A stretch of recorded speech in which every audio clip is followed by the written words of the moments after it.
The college football experience. Jim Harbaugh leaves Michigan episode on the Sports Gambling Podcast Network is brought to you by Hall of Fame Bets. Yes, the sports betting research platform for parlays, player props, and game lines. Download the Hall of Fame Bets app or visit hofbets.com. Use that promo code SGPN to get 50% off your first month and start making smarter bets today.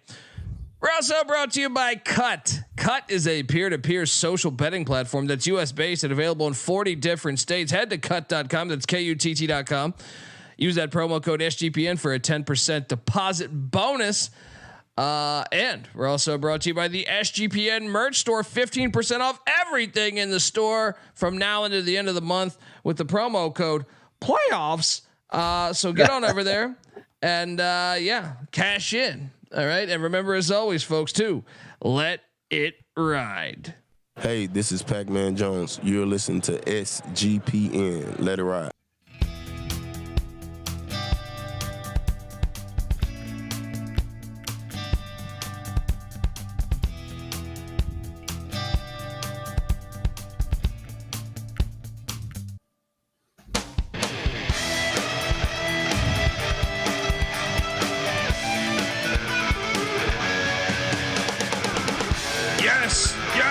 Yes. Woo! Welcome to the college football experience. Jim Harbaugh leaves Michigan episode as the news just keeps coming in college football with just coaching icons left and right leaving, being hired, all this, it's just crazy shit left and right. As you can imagine, youtube.com/the college experience. You can watch this episode. I'm still AWOL from the studio for the next couple of weeks as I'm expecting my son to arrive. And boom. But this is big news. This is big news. This is like almost like Dundee Jr. arriving. What's bigger news? Harbaugh leaving Michigan or the next generation of Dundee's coming in? Folks, look, if we're going to talk all about it because there's a ripple effect potentially going on. And if you're wondering who the hell you're listening to, my name is Colby Swigga Database Dan, a.k.a.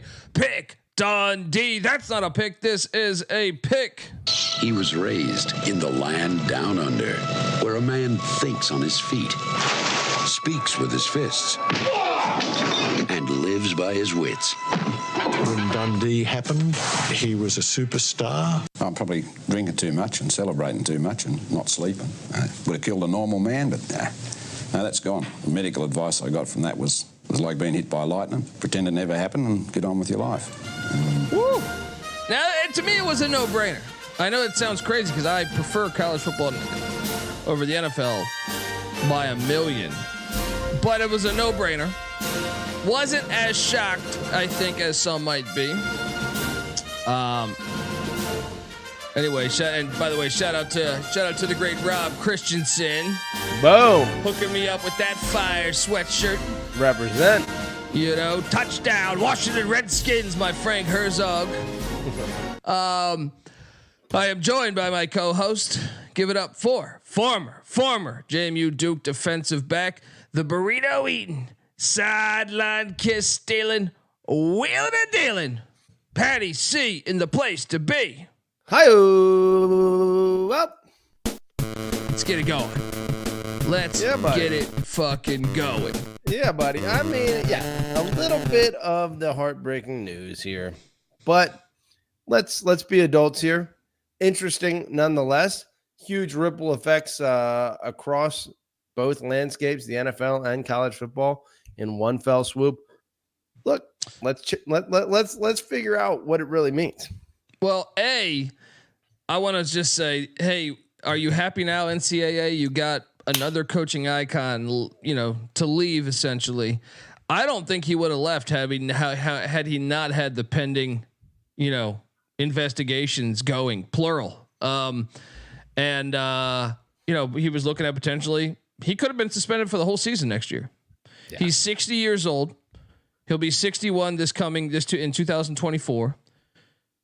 And I'll break down several layers of this, but to me, you pushed him out the fucking door. Yeah. Stupid to me. Stupid, because he's one of the guys that makes your sport better, in my opinion. But The other side of this is if you're Jim Harbaugh, I don't want to deal with like coaching my own team. Now Harbaugh probably didn't have to deal with it as much because his culture is really, really strong, I feel like, but you still lost like what McNamara a season ago. You lost a couple other players, but the transfer portal, I would, as much as I love college football, I would much rather coach in the NFL than this day and age with everything. Well, in terms of the commitment to and the effort you have to put into it. Yeah, you're in your 60s. You might as well kick back and just co-coach in the NFL and have your off seasons, kind of limited. I was a little surprised he went to the Chargers because of Spanos. Yeah. To me, I still think that he could potentially be back in college football in the next 2 to 4 years because I just don't. That relationship is going to be interesting to watch because I feel like it's almost like Jimmy Johnson, Jerry Jones, where like doesn't matter how much you win. There could be a fuck you and I quit at any time. Wait, was Spanos the owner when Marty Schottenheimer yes. went 14-2 and got 14-2 got fired? Yeah. Especially given like Harbaugh already having gone through this, in the NFL and college football, it's one thing. And look, I think Harbaugh probably has become a little less, what's the word I'm looking for? Just like, abrasive to the people around him. It seems like you don't hear as many reports of him. I don't know, man. I was reading people the wrong way. His athletic director, Ward Manuel, they don't even speak. Really? Yeah. So I mean, to me, it's a potential crazy scenario. I would say there's a lot of dynamite in that organization right now. If someone lights the flame, but the Chargers, Spanos seems like the type of dude that winning isn't important enough to him to put up with what it takes to, make a winner, which is sometimes some pretty out there personalities. It seems like he wants it his way or the highway, and that's not usually what works with Jim Harbaugh. 100%. And that's what I'm saying. Like, I was a little shocked that he chose the Chargers. I thought he would go to the NFL because of the pending suspension, 61 years old this coming, throughout this football season. He wants a Super Bowl. Well, and just you have to deal with the fucking portal and your players being tampered with like every week. College basketball or college football, until they get some better structure, I don't know how appealing it would be for anyone to coach on any level. You know what I mean? There's a reason why we've seen Nick Saban, Coach K, Jay Wright. You can add Harbaugh to this list. Who is the UNC coach? Roy Williams, Davidson, Bob McKillop. You saw it even on the FCS ranks. Maris's longtime coach after 30 fucking years, he's like, I'm out. You know what I mean? Yeah. Like you're just seeing a brand new Dabo threatening at all times. Craig Bowl at Wyoming, Dan Hawkins at UC Davis saying, no. I don't want to fucking deal with this shit. I'm in my 60s. You know what I mean? Like, get the fuck out of here with this. So that will be NCAA football is essentially AAU at this point. Well, and you can clearly tamper, and then when the NCAA does put is coming after Harbaugh on these sanctions, you just had Caden Proctor, the offensive tackle from Alabama, transfer to Iowa, and during his like press conference or his video release where he said he was transferring to Iowa, he's like, they were talking to me mid-season, and look, I know Alabama does it. I'm not saying Bama's in the moral high ground here, but right. I'm saying like my point is though is that we're investigating Jim Harbaugh buying some fucking cheeseburgers. Yeah. And you got shit like that going on. I don't know. I think it's crazy. Money is flying all over the place. Of course, they ran Harbaugh out the door. I don't know if it's just because I don't know why. It doesn't make sense to me. Maybe he had comments. I think he had it out for them. They had it out. It was like Tarkanian 2.0. Yeah, that's true. It reminded me of Jerry Tarkanian at UNLV. Yeah, to the bitter end, he definitely was still saying, we need to be paying players. That was what at the press conference prior to the national championship. Yeah.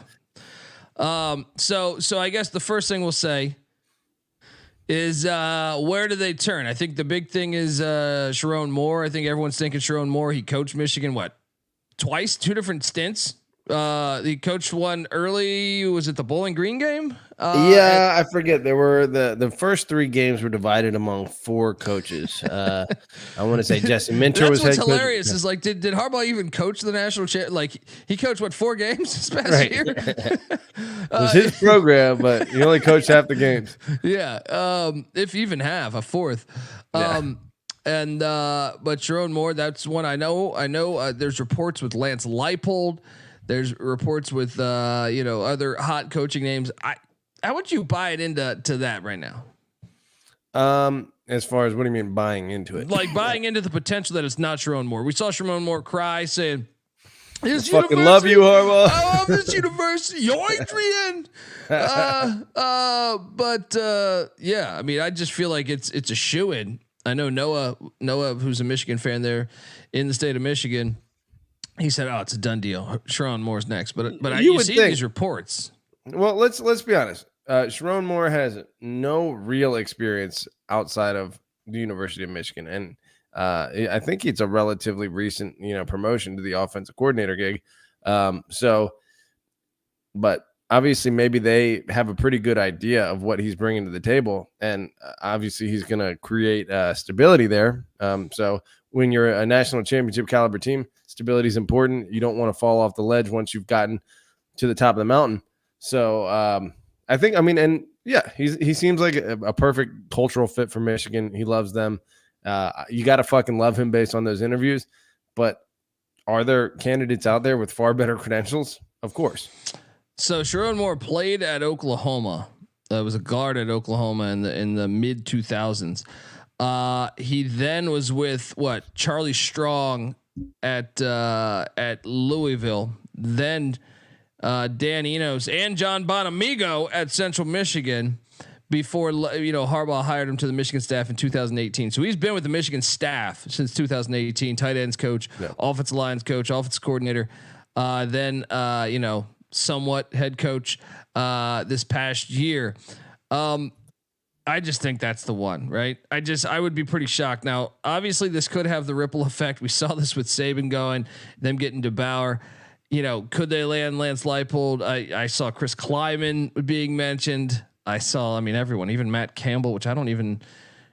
I think Matt Campbell. His name is always being thrown around Midwest jobs. Brian Kelly's name obviously had been thrown around. I've even seen some fans throwing Dion's name in the mix. Not going to happen, but would be fun.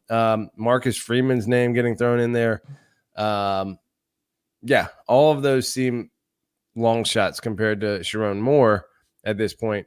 But, I do question it. I think if you're going to be a smart football fan, you need to, not just live in the moment here. Sherrone Moore did a good job, and he made all the right moves with the opportunity that he had. I wouldn't fault Michigan for making that hire. I also wouldn't fault Michigan for going another direction. It's probably going to be bad for PR, and especially the racial component of it. Unless they go with another black coach, it's going to kind of be a black guy when you have, a guy who checks all the boxes. He coached 3 or 4 games on your national championship run. There's just no way. There's just no way it's not him, right? It's going to be a bad PR look if it's not him. Is it a good coaching hire? Only they really know that.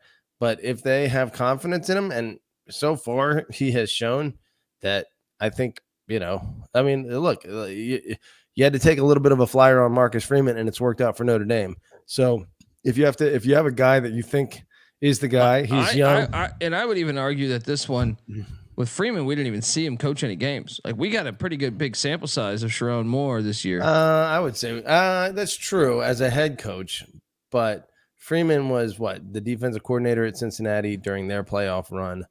True, but Sherrone Moore had to call in that Ohio State game. He had to call some big time fucking plays. I think big time plays on 3rd and 4th down in that game. Also the Penn State game. Yeah, he did great. I don't think it would be a bad hire. I think even despite his inexperience and taking that into account, I think the offense ran pretty well with him at the helm running the offense. And when he stepped into the head coach role, he won big games, which, doesn't come easily for a lot of coaches. Yeah. It does take head coaching chops to make the right decisions in those situations. Fucking Brian Kelly's had a million opportunities, right? And couldn't get it done most of the time. So he doesn't make the right decisions. Whereas a guy like Sherrone Moore is given just a few opportunities and hits it every time. So yeah, there's something to that. Shout out to Juke72. Says so much for the enthusiastic spring ball Harbaugh was talking about. And yeah, and Matt Garrett in there. So you have a situation. I felt like Harbaugh was definitely gone when you saw Corum and McCarthy announced. I was like, oh, it's a wrap. Matt Garrett saying, so now they're going to be without their head coach, starting quarterback, leading rusher, leading receiver, number 3 receiver, starting left tackle, starting left guard, starting center, starting right guard, starting right tackle, leading tackler in the linebacker position, starting defensive tackle, starting DN on both sides, starting corner, starting nickel, and that's before. Now they have 30 days to Does transfer. Sherrone Moore even want to take this job, especially considering the schedule next year? They have Oregon, Washington, Texas, Ohio State. Who am I forgetting there? Yeah, that's the thing. Yeah. So I got the schedule here. Fresno, which, watch out. Then Texas at home. Then 2 weeks later, USC at home. 2 weeks after that, at USC, Washington. There's another one. They're also at Brett Bielema in Illinois, home to Oregon, at Ohio State next year. There's some big time matchups, and I mean, good luck because Ohio State, and that's another. Yeah, whoever takes the gig should be given a longer leash, and their first year performance should be, taken with a grain of salt because the things are getting a lot harder. They're not going against the cakewalk that Michigan just walked. Yeah. 30 days, you still have tons of players that could transfer out. Now, maybe if you want to keep those players, I think Sherrone Moore is the hire. If you go elsewhere, those players are going to bounce. Hang on, we're going to talk more about it in a second, but want to tell the folks out there that the college football experience is brought to you by Underdog Fantasy. Look, Underdog Fantasy has a way to play alongside your favorite fantasy players all season long. They got NFL, NBA, NHL, college basketball, and college football. Simply pick high or low in your favorite players' fantasy stats and cash in. You can win 100 times the amount of money you enter with some of those spicy plays they have. So what are you doing? Sign up. Sign up with the promo code TCE SGPN. Underdog will double your first deposit up to $100. Once again, Underdog Fantasy promo code TCE SGPN. Juke's saying predict the Michigan record right now. Well, that's very hard to do, but yes, this is entertainment, so let's do it. Are we assuming that Sherrone Moore is the guy? Let's assume Sherrone Moore's there. All right. Home to Fresno State, win. Home to Texas, loss. Patty C, where are you at after the first 2 weeks? Sure, I'm kind of with you. I mean, they could lose to Fresno if they don't get their shit together with that many replacing. Even if it was Harbaugh, with leaving this many, I mean, their quarterback room. I don't know who the starter. It could be Alex Orji. Yeah. They don't have a replacement quarterback in the wings here. So that's probably a loss to Texas. You're right. Definitely, I would favor Texas. Then home to Arkansas State. That should be good there. Then home to USC on Saturday, September 21st. I kind of think at this point that's anyone's game. I'm going to lean Michigan there. You know. Even with that many replacements, though, to me, if you're Michigan, you want to catch them in November when it's cold.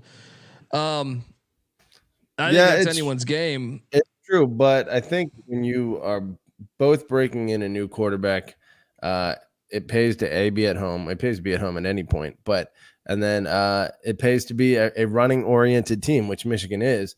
So I think they'll be in a better spot for that game. I guess schematically based on their personnel. So I don't know though. Like you're right. I think that's probably a coin toss. I'm with you though. Give that one to Michigan. Home to Minnesota, PJ Fleck that next week, and then at Washington. I got them losing at Washington. Yeah, that's probably a loss. I don't know though. Washington new coach, but I just feel like it's a tough environment. There's no way they're beating USC, Minnesota, and Washington with that many replace that many. Yeah, between those three, we're probably going to see another loss there. They get a bye week, then they're at Brett Bielema in Illinois. I think that's a dangerous game. Expect them to be better this year. That's a very dangerous game on the road. Yeah. And then home to Michigan State. Jonathan Smith is that's be the smiling. kind of game. Yeah, Jonathan Smith probably enjoys that there's a new coach and that Harbaugh's not there for that, and the roster's completely turned over. But regarding the Wisconsin game in Madison, Illinois game. Illinois game. Yeah. Okay. Never mind. That's not. I think Illinois is better than Wisconsin coming into next year. If I had to bet, I think Illinois is the team that's going to be better next year. But we'll see. Either way, that Michigan State game, if you're a Sparty fan, you're thinking, hey, okay. But then they're home to Oregon. I think they lose one of those three. Yep. At Illinois, home to Michigan State, home to Oregon. I agree. Then they're at Indiana. Don't look now. Kurt Cignetti is in Bloomington, and he brings in Curtis Rourke, and these are the breaks. That's right. Okay, they get past that one. I got them at this point. I got them at 3 losses. And then they're home to Northwestern and at Ohio State. I definitely think they lose at Ohio State. So I got them with 4 losses. I got them at 8-4, which I don't think would be good enough for the playoff. No, it would not be. What do you think the fans' reaction to that is? Do you think they'd be understanding? Obviously, they gotta be understanding. Your whole fucking team is gone. Yeah, the whole team's gone. The schedule's 10 times harder. And have you seen Ohio? And let's talk about that. Ohio State spent $13 million allegedly. Bringing in just big time names. Caleb just Downs. On the transfers. Yeah, just on the transfer portal is what Ryan Day said. And they just hired Bill O'Brien.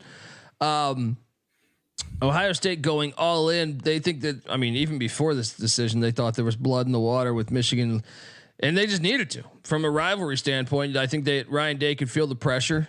And Ohio State's schedule next year is like Michigan's this year, in my opinion. Yeah. Ohio State's schedule super soft. Charmin soft. I would argue that's the easiest schedule in college football next year, which means they're a shoo-in for the playoffs, even if they lose to Michigan. Yeah, they could lose 2. They'll still be in. Yeah, they're in. There's no way they're not in the 12 team. There's no way. Ohio State's in, unfortunately, if you're a Michigan fan.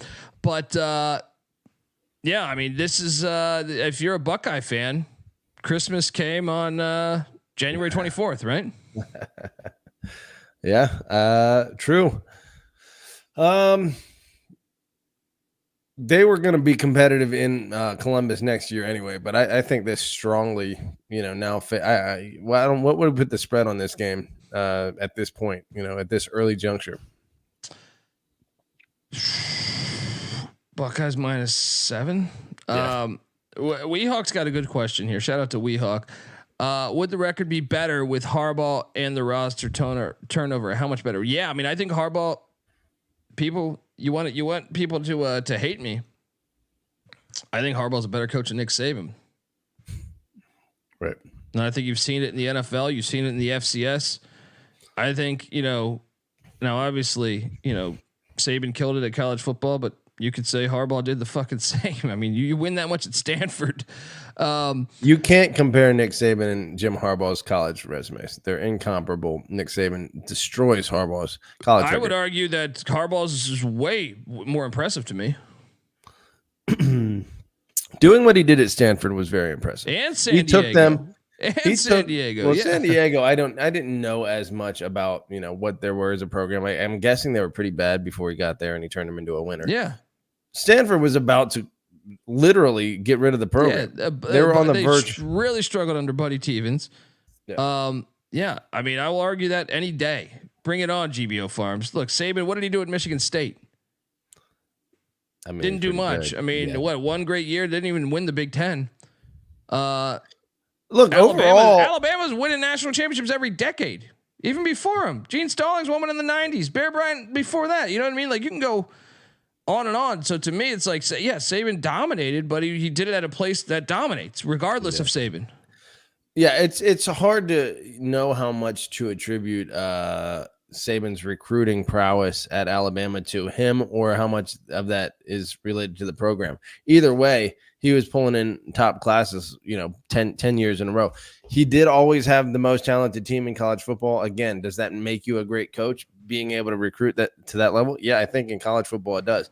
Clearly in the NFL, when recruiting isn't a factor, which is obviously Nick Saban's very much his strong suit, Harbaugh was a far better NFL coach. There's no question about that. He's a better football coach. I mean, to me, you get a track record like you did in the FCS. That's when you really have to fucking coach. Yeah. You're at San Diego where you don't even have scholarships. You know what I mean? So get the fuck out of here. I don't think it's a necessarily a bad take that Harbaugh is a better coach than Saban. I think trying to compare their college resumes is a joke. I think Nick Saban's got the best college football resume ever. Jim Harbaugh has one national championship. Yeah, I would argue that all day.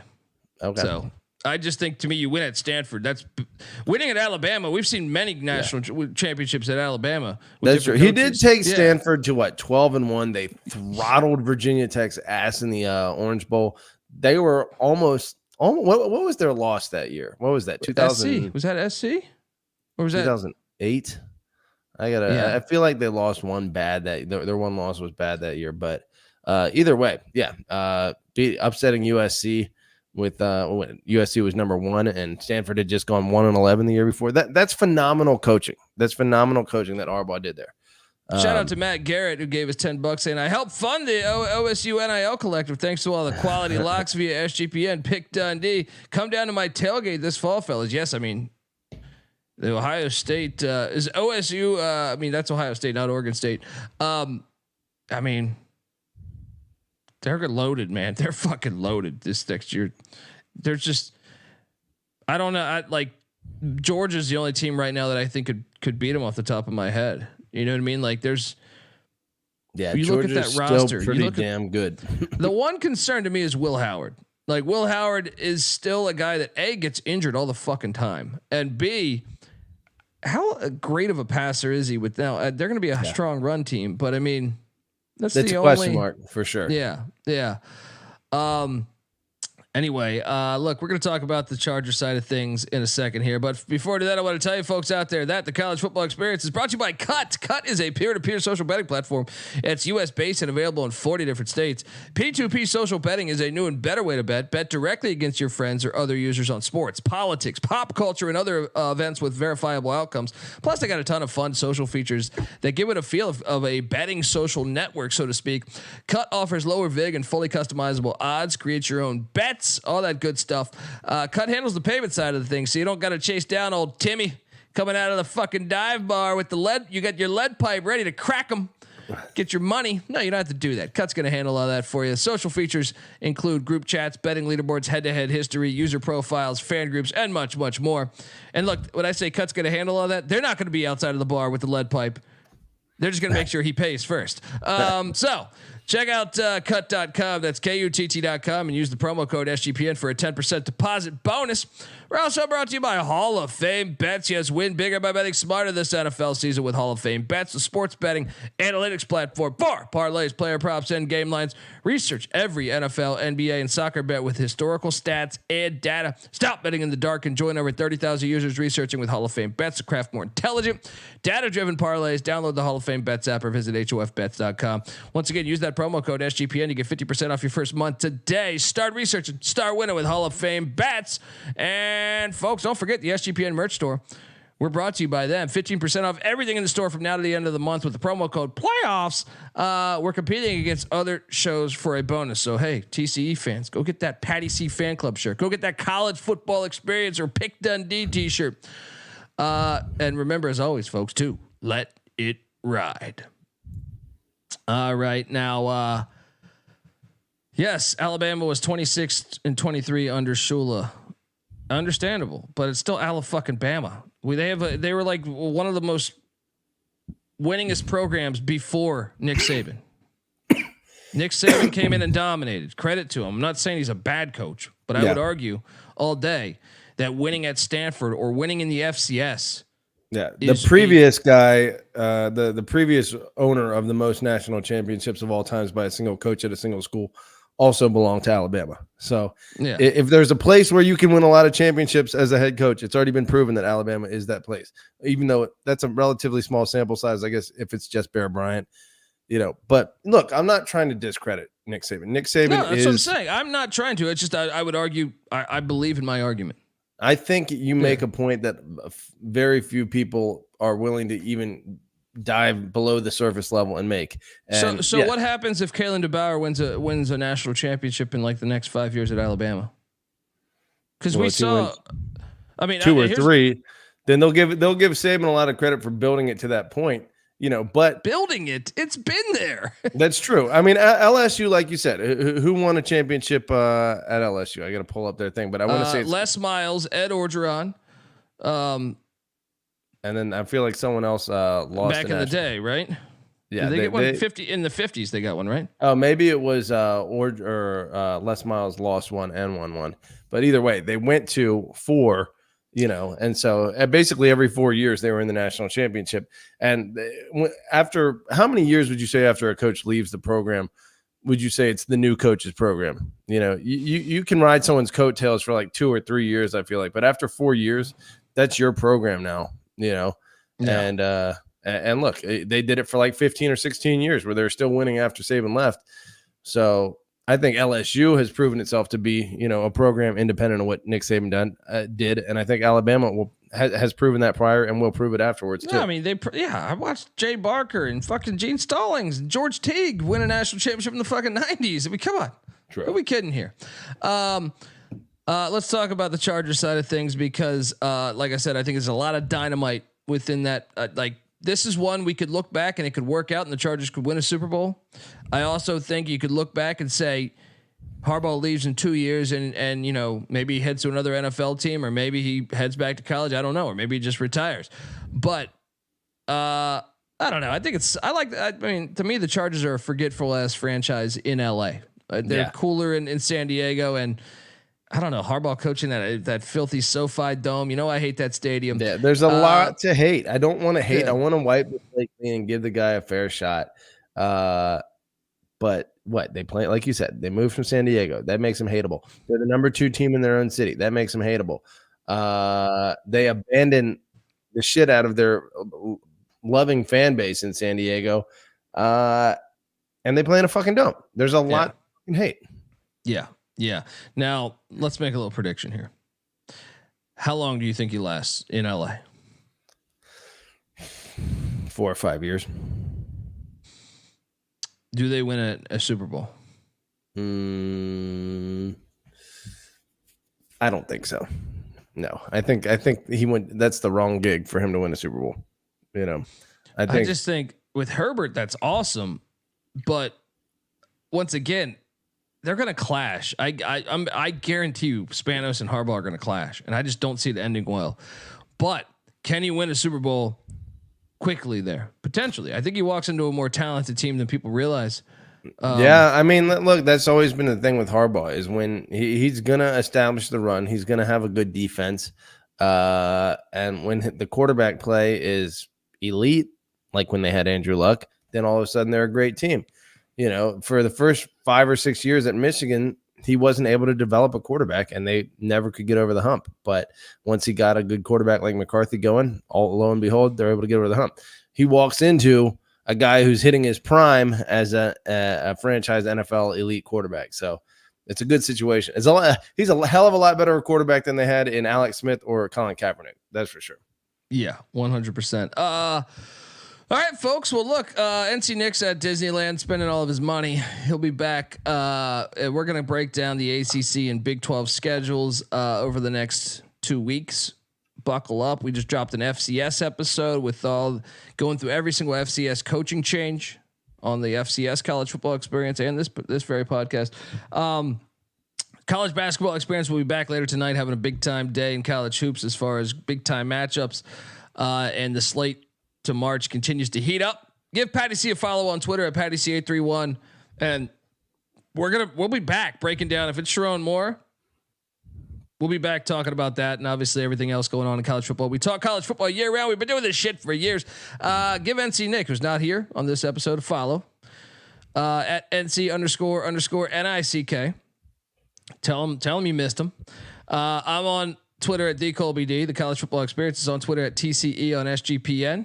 And appreciate the chat rocking with us. Check out the Sports Gambling Podcast. Check out the college baseball experience. We dropped a Pac-12 preview out. Boom. As their season goes into full swing in about 3 weeks, I think it is.